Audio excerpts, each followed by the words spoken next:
Kenya's history begins with some of humanity's earliest chapters.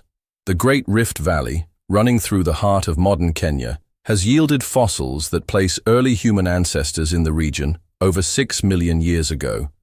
The Turkana Boy, discovered at Lake Turkana, represents one of the most complete early human skeletons ever found, dating back 1.6 million years. Archaeological evidence suggests that hunter-gatherer communities inhabited Kenya for thousands of years. The Cushitic-speaking peoples were among the earliest inhabitants, followed by Nilotic and Bantu migrations that would fundamentally shape Kenya's ethnic landscape. These early communities developed sophisticated societies adapted to Kenya's diverse environments, from the coastal plains to the highland plateaus. The Kenyan coast became integrated into the broader Indian Ocean trading network during the medieval period.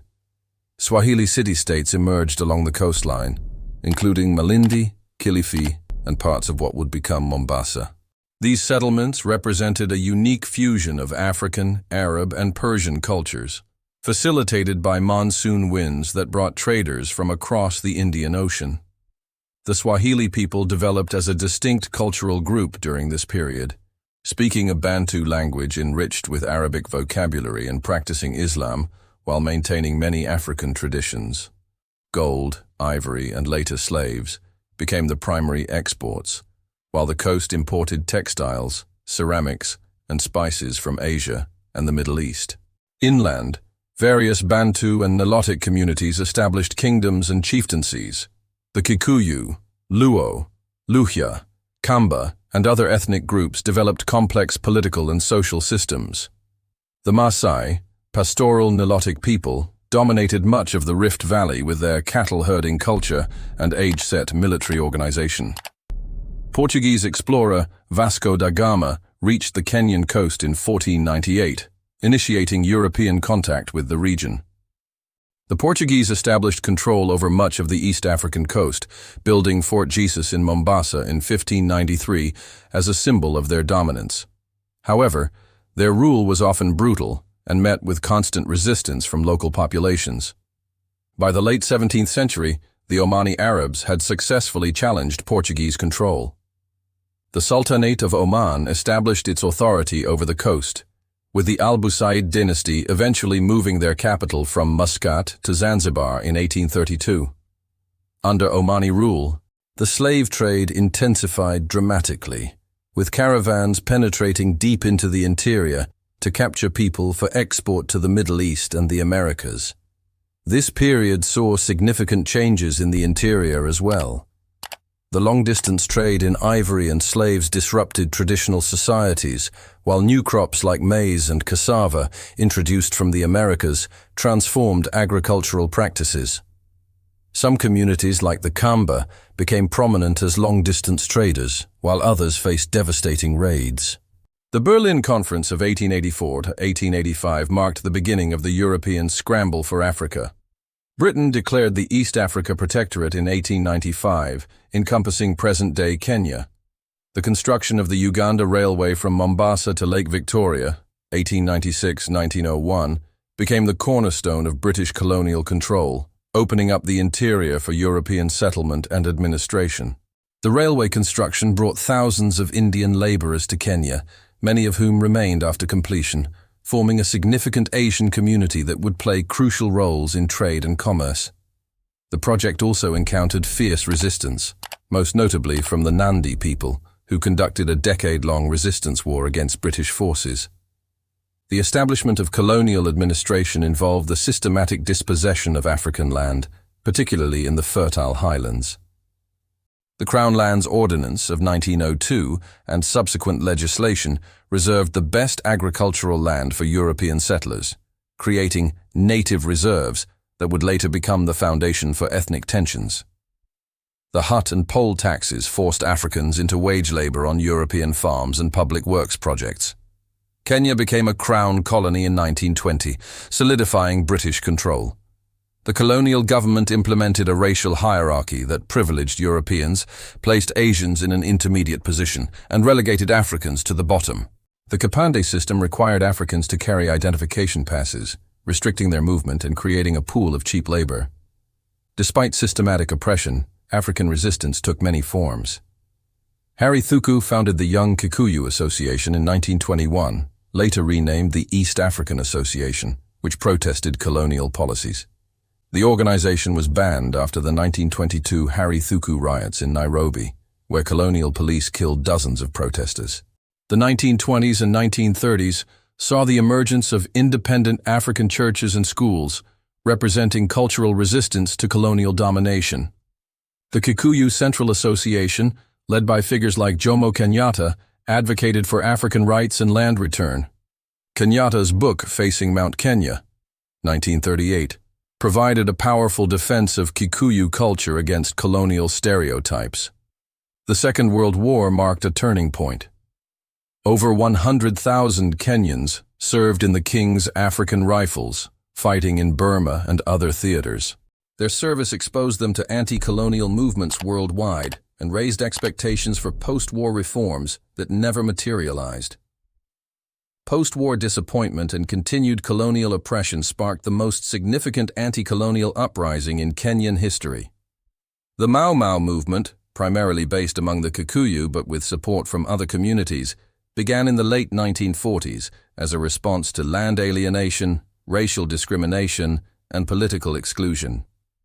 The colonial government declared a state of emergency in 1952, detaining thousands of suspected Mau Mau supporters in concentration camps.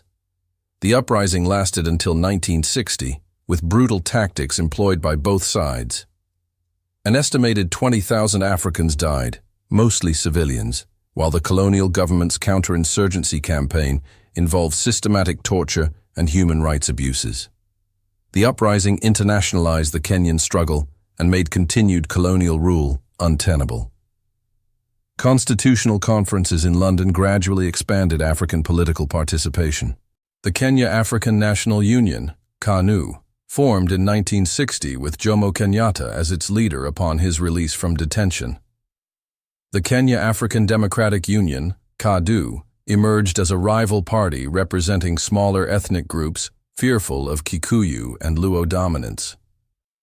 Kenya achieved internal self-government in 1963, with Kenyatta becoming prime minister. Full independence followed on December 12, 1963, with Kenya becoming a republic in 1964 and Kenyatta as its first president. Jomo Kenyatta's presidency established the foundations of modern Kenya, while grappling with the challenges of nation-building. His government adopted a policy of Harambee, pulling together, emphasizing unity and self-help development projects. However, this period was also marked by the concentration of power and resources among Kenyatta's Kikuyu community and their allies. The early years saw successful Africanization of the civil service and economy, but also growing inequality. The settlement schemes that redistributed white settler farms primarily benefited wealthy Africans who could afford to purchase land. Many former Mau Mau fighters remained landless and impoverished. Political opposition faced increasing restrictions. KADU dissolved itself in 1964, making Kenya a de facto one-party state. The assassination of popular politician Tom Mboya in 1969 and the banning of the Kenya People's Union, led by Jaramogi Oginga Odinga, effectively eliminated meaningful political competition. Despite these challenges, Kenya achieved significant economic growth during the 1960s and early 1970s. Tourism developed as a major industry, coffee and tea exports expanded, and Nairobi emerged as a regional hub for international organizations and businesses. Daniel Arap Moi succeeded Kenyatta after his death in 1978, initially promising continuity and unity. However, Moi's 24-year presidency became synonymous with authoritarian rule, corruption, and ethnic manipulation.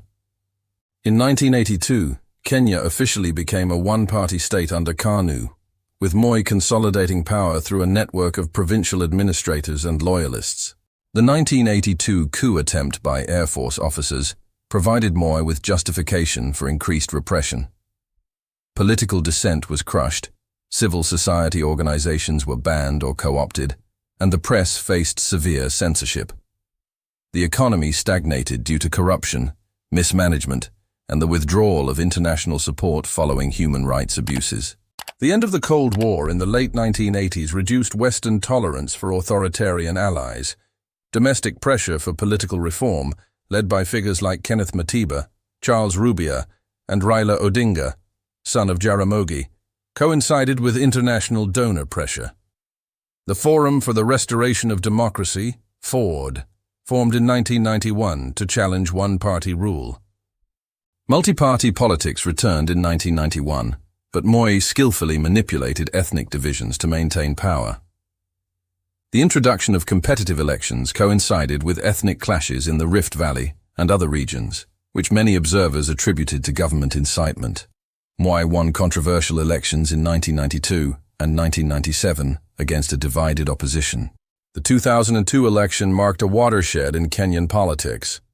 The National Rainbow Coalition, NARC, led by Mwai Kibaki, defeated KANU decisively, ending 39 years of single-party dominance.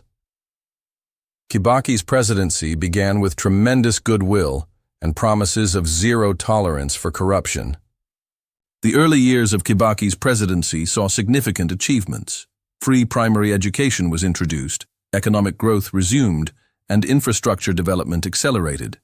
The 2005 constitutional referendum, however, revealed deep divisions within NARC, with Kibaki's supporters losing to a coalition led by Raila Odinga. The 2007 election crisis represented the darkest moment in Kenya's post-independence history.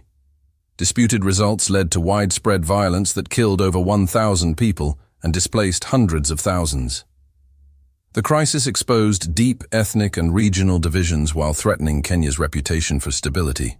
International mediation led by Kofi Annan resulted in a power-sharing agreement between Kibaki and Odinga, who became Prime Minister. The National Accord also established the Truth, Justice and Reconciliation Commission and paved the way for constitutional reform. The 2010 Constitution represented a milestone in Kenya's democratization. It devolved power to 47 counties, established a Bill of Rights, created independent institutions, and introduced presidential term limits. The new constitution also reformed the judiciary and electoral system while addressing historical injustices. Uhuru Kenyatta, son of the founding president, won the 2013 election despite facing charges at the International Criminal Court related to the 2007-2008 violence. His presidency, initially in alliance with William Ruto, his former rival, focused on infrastructure development through the Big Four agenda and large-scale projects like the Standard Gauge Railway. The 2017 election was marked by controversy when the Supreme Court annulled the initial presidential results and ordered a repeat election, which Raila Odinga boycotted.